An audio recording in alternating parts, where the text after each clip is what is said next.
Movie yetu safi inaanza, madogo akicheza mpira katika kiwanja kilichopo katikati ya mitaa ya Uswazi.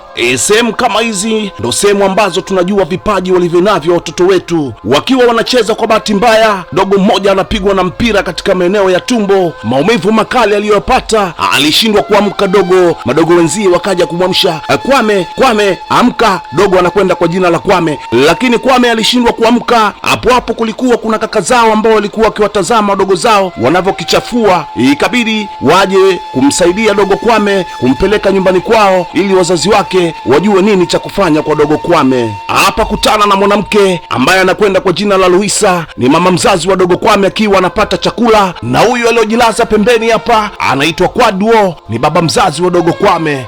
Wakiwa hawana hili wala lile, ghafla kundi la watoto linaingia wakiwa wamembeba dogo Kwame na amepoteza fahamu. Taharuki na hofu ya hali ya juu kwa wazazi wa Kwame. Baba Kwame akauliza, vipi tena mwanangu, mbona amekuwa hivi? Dogo mmoja akamwambia wamemdukunyua na mpira, bahati mbaya wakiwa wanacheza huko. Mama Kwame anambeba Kwame na kumweka mgongoni kutafuta usafiri ili waweze kumwaisha katika kituo cha afya apate matibabu. Ile chapu bila kupoteza muda, mama anafanya kukimbia ili kunusuru maisha ya mtoto wake. Usafiri wa haraka ilikuwa ni bajaji, na ndipo akaisimamisha. Oya bajaji! Safari kaanza kuelekea hospitalini. Heka za hospitali, dogo anawekwa kwenye wheelchair na kisha anawaishwa katika chumba cha dharura ili aweze kupata matibabu kwa haraka zaidi. Nesi analazimika kuwatoa nje baba Kwame na mama Kwame ili waweze kuwapisha madaktari wafanye kazi yao. Ikawalazimu kusubiri nje mpaka pale daktari atakapowaita kuwapa taarifa za mtoto wao. Baada ya muda kupita, daktari akawaita sasa ili kuwapa taarifa kwa yaliyojiri kwa mtoto wao Kwame.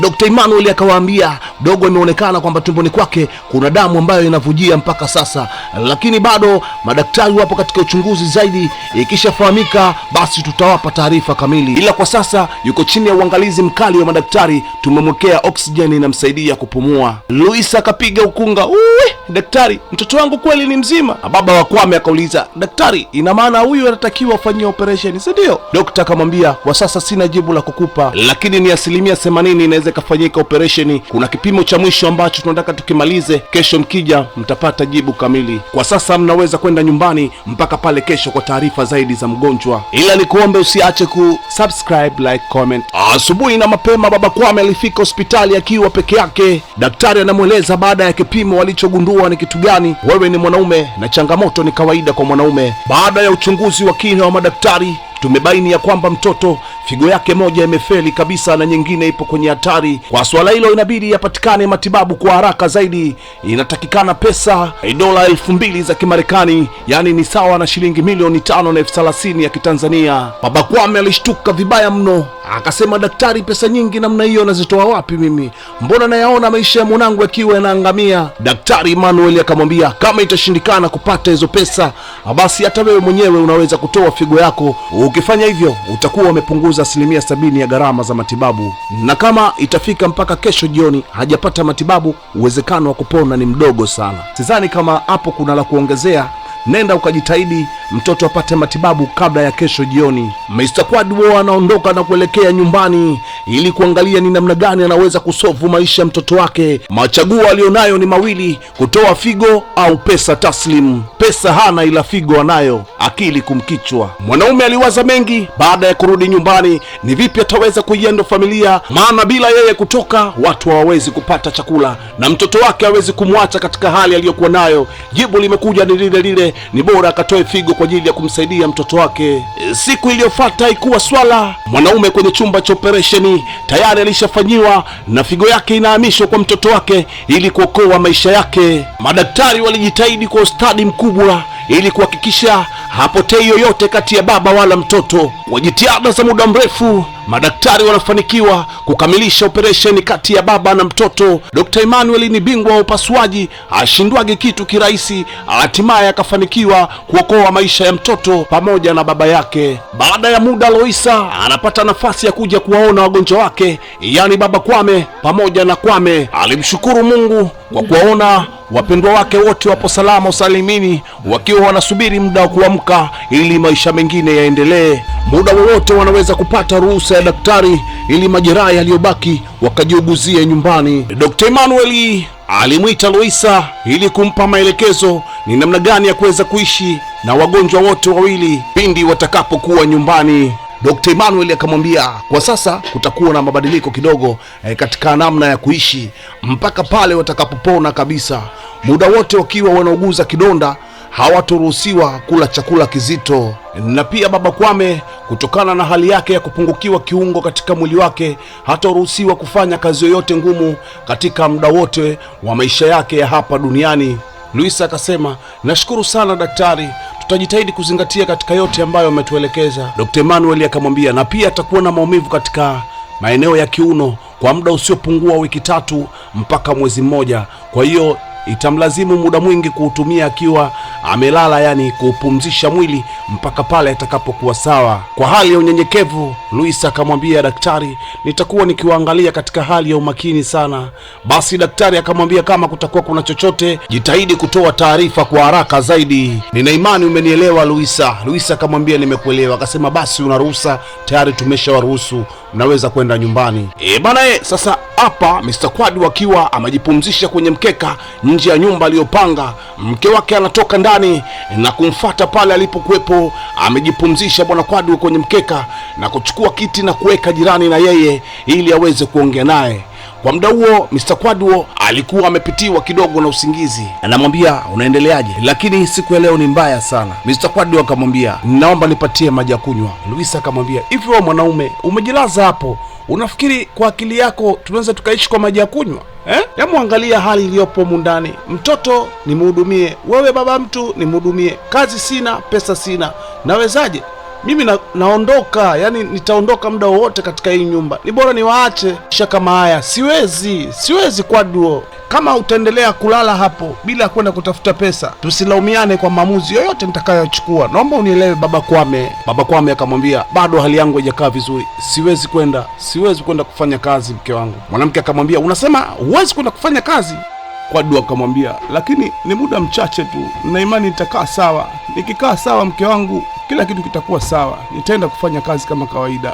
Na sio kwamba najifanyisha, we mwenyewe unajua kabisa kwamba naumwa mke wangu. Sasa kama unaumwa manake majukumu yote niyafanye mimi, si ndio hivyo? Mimi nakwambia tusije tukalaumiana. Muda wote nachukua maamuzi ambayo naona kwangu hapo sahihi. Utajua mwenyewe, wewe endelea kulala. Luisa anaonekana ni mwanamke mwenye tamaa na mwenye kujali maslahi yake binafsi. Aliendelea kumnyanyasa mume wake katika kipindi cha ugonjwa. Amesahau kwamba mume wake asingetoa figo, huenda wasingekuwa na mtoto, wangepoteza maisha. Siku zilisogea, miezi ikakatika na afya ikaimarika kwa wagonjwa wote wawili. Leo walikuwa wakipata chakula cha mchana, yani ugali, kachumbari ya kabichi na samaki.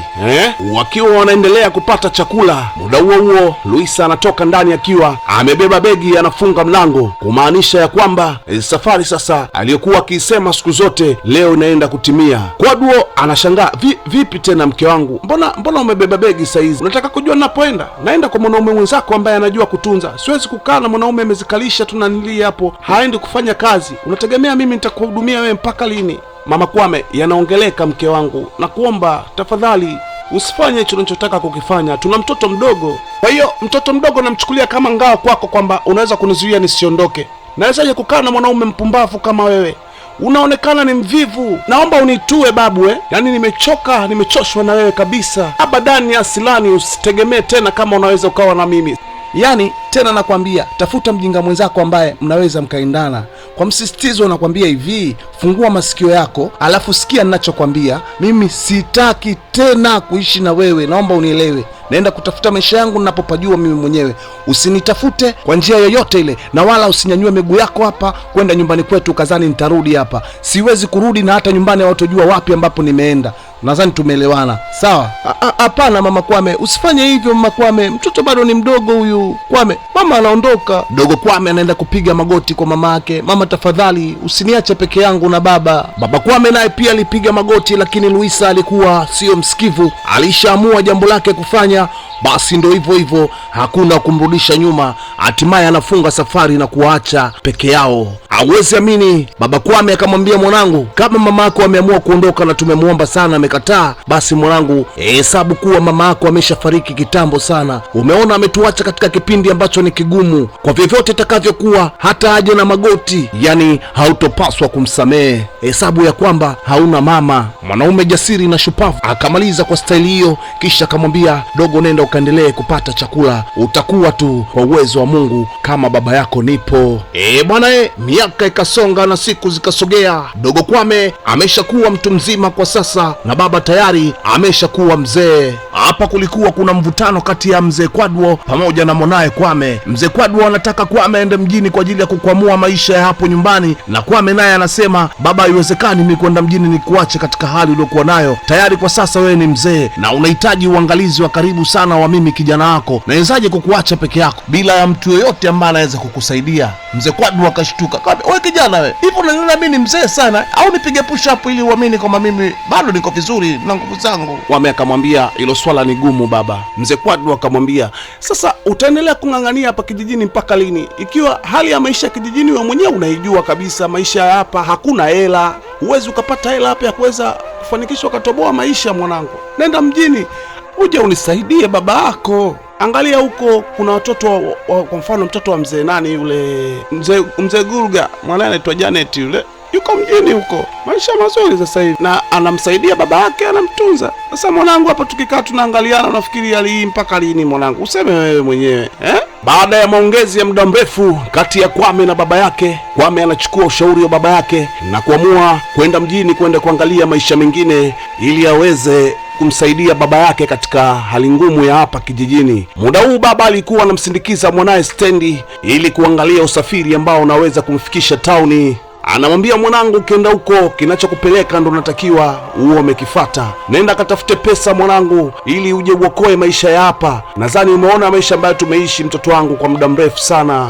Hatimaye usafiri ukawa umefika, wakasimamisha usafiri huo, lakini baba Kwame akaendelea kumsisitiza mwanaye, akamwambia, mwanangu, unaenda mjini, lakini jua kabisa mjini auende kufata wanawake wala uende kufata starehe. Nenda mjini ukumbuke kwamba umemwacha baba kijijini na anakusubiri, anakutegemea wewe mwanangu. Na kutakia safari njema Kwame, hakikisha kazingatia yale yote ambayo tumeongea mimi na wewe mtoto wangu. Usiende ukajisahau moja kwa moja na maisha ya mjini, ukamsahau babako kijijini ukamtupa kabisa. Haya, na kutakia safari njema mtoto wangu, ukafanikiwe katika safari yako ya maisha mapya unayoenda kuyaanza. Gari ikaondoka, Kwadwo anarudi nyumbani kuendelea na maisha yake ya kijijini. Mtazamaji wangu, movie yetu safi na sehemu ya pili. Kwa hiyo ukiwa unasubiri kupata mwendelezo ili usipitwe, basi subscribe, like, comment. Ukishafanya hivyo utakuwa tayari umeshakuwa familia ya 5G Swahili Recap. Haya, hapa ni town sasa, katika nyumba moja ya kifahari sana. Tunakutana na mwanadada ambaye anakwenda kwa jina la Janet, akiwa ni mfanyakazi wa ndani katika nyumba hii hapa, pamoja na mshikaji mwingine ambaye anakwenda kwa jina la Pilato. Leo bwana walikuwa wamelipwa mshahara, yani ni mwisho wa mwezi. Kwa hiyo kila mtu alikuwa amevuta mpunga wake hapo. Wamekuja jikoni huku na kuanza kutambiana kati ya Pilato pamoja na Janet. Janet alikuwa anahesabu pesa zake, Pilato naye anakuja na pesa zake pale akiwa anahesabu, akiwa yuko na Janet. Lakini hauwezi amini, Pilato pamoja na ujanja wake wote, akichukua mshahara mwisho wa mwezi, uaga bwana mshahara wake wote anaukula huyu Janet. Yani anamuonga pesa yote ambayo anaipata ya mshahara mwisho wa mwezi. Pilato anampenda sana mwanadada Janet, ila anashindwa kumwambia ukweli. Kwa hiyo anajikuta tu anatoa pesa zake kumpatia Janet. Bwana, kazi yetu inaitwa Chozi la Baba. Kwa hiyo tunasubiri mwendelezo wake. Nikiupata tu na kudondoshea hapo, useme nao yani hapo ndani ya 5G Swahili Recap. Asante.